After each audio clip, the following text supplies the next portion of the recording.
অস্ট্রেলিয়াতে visa rejection হওয়ার পরে কি নিউজিল্যান্ডে আমরা পড়ালেখা করতে যেতে পারি কি না? অস্ট্রেলিয়াতে রিফিউজাল হওয়ার পরেও আপনি নিউজিল্যান্ডে পড়ালেখা করতে পারেন,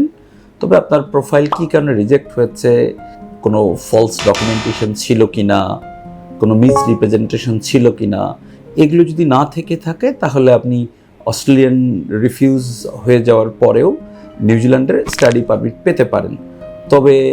মূলত আপনাকে আসলে ভিসা অফিসারের কাছে আপনার এলিজিবিলিটি প্রুভ করতে হবে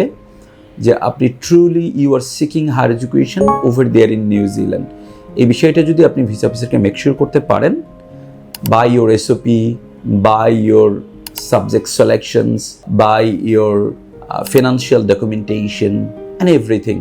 এগুলো দিয়ে যদি আপনি প্রুভ করতে পারেন যে you are truly seeking higher education over there in New Zealand, then I think after getting refusal from Australia,